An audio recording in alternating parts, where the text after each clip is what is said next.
Assalamualaikum warahmatullahi wabarakatuh. Sahabat kepoin Islam yang beriman, sebelumnya kita telah membahas sosok Abbad. Selanjutnya ada sosok yang bernama Al-Abbas ibnu Ubadah ibnu Nadlah, yang dikenal sebagai saksi dua baiat Aqabah, yang mana beliau juga termasuk ke dalam salah satu sahabat Rasulullah SAW. Lantas, bagaimanakah kisah beliau?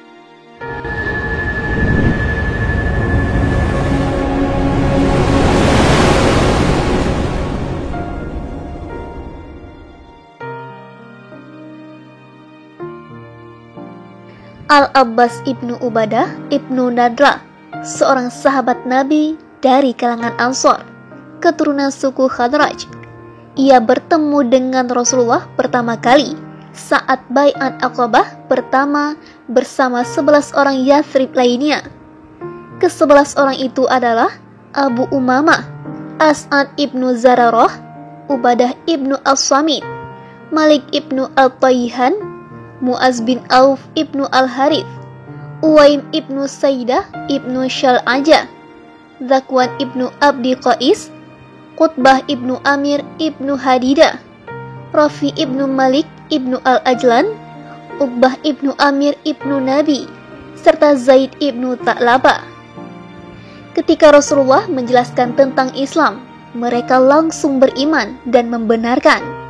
Kemudian mereka berbaiat kepada beliau dengan cara baiat kaum wanita, karena saat itu belum diwajibkan berperang.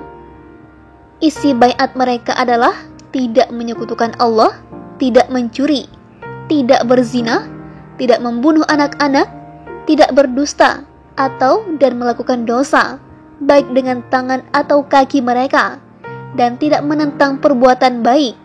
Jika mereka mampu memenuhi janji itu, maka mereka akan mendapatkan surga. Jika mereka melanggar salah satunya, maka mereka akan mendapat siksa di dunia sebagai tebusan atas dosa mereka. Jika kesalahan mereka tak tertebus sampai hari kiamat, maka hal itu urusan Allah. Apakah dia akan menyiksanya atau mengampuninya? Sebelum pulang ke Yathrib, mereka meminta agar Rasulullah mengirimkan seorang sahabat untuk mengajarkan Islam dan membacakan Al-Quran kepada penduduk Yathrib. Rasulullah pun memenuhi permintaan mereka dan mengutus Mus'ab ibnu Umair untuk membacakan Al-Quran dan mengajarkan agama kepada mereka. Di Yathrib, Mus'ab ibnu Umair tinggal di rumah As'ad ibnu Zararah, sehingga rumah itu menjadi pusat penyiaran Islam pertama di Madinah. Tidak sedikit orang yang beriman melalui Mus'ab. Pada musim haji tahun berikutnya, Mus'ab ibnu Umair berangkat ke Mekah untuk menemui Rasulullah SAW di Aqabah pada pertengahan hari Tasyrik. Ia datang ke Mekah ditemani beberapa orang Ansor yang telah beriman. Saat itu, jumlah mereka 70 orang ditambah 2 wanita, yaitu Ummu Umarah dan Ummu Mani. Ikut juga beberapa orang Yathrib yang masih musyrik tetapi bisa dipercaya. Keikutsertaan mereka dimaksudkan agar kaum kafir Quraisy tidak mencurigai pertemuan tersebut. Pada hari yang telah ditentukan, kaum Ansor datang ke Aqabah. Malam telah larut dan mereka berada jauh dari pengawasan kaum Quraisy. Tak lama menunggu, Rasulullah datang ditemani pamannya, Al-Abbas ibnu Abdul Muttalib. Al-Abbas diberi kesempatan berbicara paling awal. Mereka mendengarkan pembicaraan Al-Abbas dengan seksama.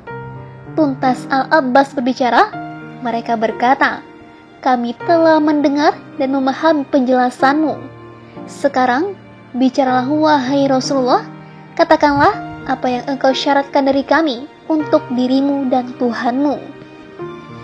Maka Rasulullah berbicara dan membacakan Al-Quran, berdoa kepada Allah dan menjelaskan Islam kepada mereka. Beliau bersabda, "Aku membaiat kalian untuk melindungiku seperti kalian melindungi wanita dan anak-anak kalian." Mereka pun mengucapkan janji setia tersebut. Tuntas berbaiat, mereka berpamitan pulang kepada Rasulullah. Sebelum mereka membubarkan diri, Rasulullah meminta mereka memilih 12 orang pimpinan bagi kaum masing-masing untuk menyampaikan apa yang telah mereka terima. Maka terpilihlah 9 orang dari suku Khadraj dan 3 orang dari suku Aus. Ibnu Jarir mengutip sebuah riwayat dari Muhammad ibnu Ishaq dari Asim ibnu Umar ibnu Qatadah yang berkumpul untuk membaiat Rasulullah. Al-Abbas ibnu Ubadah ibnu Nadlah al-Ansari berkata, "Wahai kaum Khadraj, apakah kalian mengetahui bahwa kalian akan mengucapkan sumpah setia kepada laki-laki ini?" Mereka menjawab dengan penuh keyakinan, "Ya, kami tahu." Al-Abbas ibnu Ubadah mengingatkan dan menjelaskan kepada mereka tentang apa yang akan mereka lakukan. Sesungguhnya, kalian akan mengucapkan sumpah setia kepadanya untuk selalu melindunginya. Kalian akan mengucapkan baiat untuk berperang dengan siapa saja yang memeranginya. Jika kalian merasa bahwa kalian akan ditimpa musibah dan kehancuran, atau bahwa para pemimpin kalian akan terbunuh akibat baiat ini, batalkanlah baiat kalian sekarang juga. Demi Allah, jika kalian merasa seperti itu, sungguh itu merupakan kehinaan dunia dan akhirat. Namun, jika kalian merasa bahwa kalian mampu memenuhi sumpah setia kalian kepadanya, walaupun harus kehilangan harta dan ditinggal mati oleh para pemimpin kalian, maka peganglah janji kalian dan bawalah dia bersama kalian. Demi Allah, sesungguhnya itu merupakan kebaikan dunia dan akhirat. Penduduk Yasrib yang hendak berbaiat kepada Nabi SAW itu telah mengetahui konsekuensi dari sumpah setia mereka. Keimanan dan keyakinan telah merasuk dan tumbuh semakin kuat dalam hati mereka. Tekad mereka telah bulat untuk membela dan melindungi Nabi Muhammad SAW. Mereka berkata, "Kami akan memenuhi sumpah setia kami, walaupun harta kami musnah dan para pemimpin kami terbunuh." Kemudian mereka menghadap kepada Rasulullah dan bertanya, "Wahai Rasulullah, apa hak kami jika kami memenuhi janji setia kami?" Rasul menjawab dengan tegas, "Surga. Ulurkanlah tanganmu." Dan Rasulullah pun mengulurkan tangannya. Lalu mereka menyatakan sumpah setia kepadanya. Asim ibnu Umar ibnu Qatadah berkata, "Demi Allah, Al-Abbas mengatakan seperti itu semata-mata untuk menegaskan janji kaum Ansor dan meminta kesungguhan mereka untuk melindungi Rasulullah." Abdullah ibnu Abu Bakar berkata, "Demi Allah, ucapan Al-Abbas dimaksudkan agar mereka dapat menunggu sampai malam." Mereka sebenarnya mengharapkan kehadiran Abdullah ibnu Ubay ibnu Salul agar kesepakatan dan janji setia itu lebih kuat. Dan Allah Maha mengetahui apa yang ada di balik itu. Tuntas membaiat dan menyelami Rasulullah, termasuk juga para wanita, Rasulullah bersabda, "Pergilah kalian dan persiapkan kendaraan kalian." Kemudian Al-Abbas ibnu Ubadah ibnu Qatadah berkata, "Wahai Rasulullah, demi zat yang mengutusmu dengan kebenaran, jika kau berkehendak, besok kami akan menyerang penduduk Mina dengan pedang-pedang kami." Rasulullah tersenyum senang melihat semangat juang para pengikut barunya itu, dan berkata menenangkan mereka, "Bersabarlah, kami tidak diutus dan diperintahkan untuk melakukan kekerasan seperti itu. Pergilah dan pulanglah ke tenda-tenda kalian." Al-Abbas ibnu Ubadah tidak ikut pulang ke Madinah, tetapi menetap di Mekah bersama Rasulullah sampai beliau hijrah ke Madinah. Karena itulah ia dikenal sebagai sahabat Ansor yang berhijrah atau muhajirin. Di Madinah, Rasulullah mempersaudarakan Al-Abbas dengan Utsman ibnu Maz'un. Al-Abbas tidak ikut serta dalam perang Badar.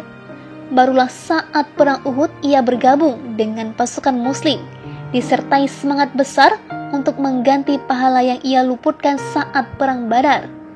Dalam perang itu, ia gugur sebagai syahid. Semoga Allah merahmatinya. Itulah sepenggal kisah tentang sosok Al-Abbas ibnu Ubadah ibnu Nadlah yang dikenal sebagai saksi dua baiat Aqabah. Wallahu a'lam. Sahabat Kepoin Islam yang beriman, nantikan kisah-kisah berikutnya hanya di channel YouTube Kepoin Islam. Wassalamualaikum warahmatullahi wabarakatuh.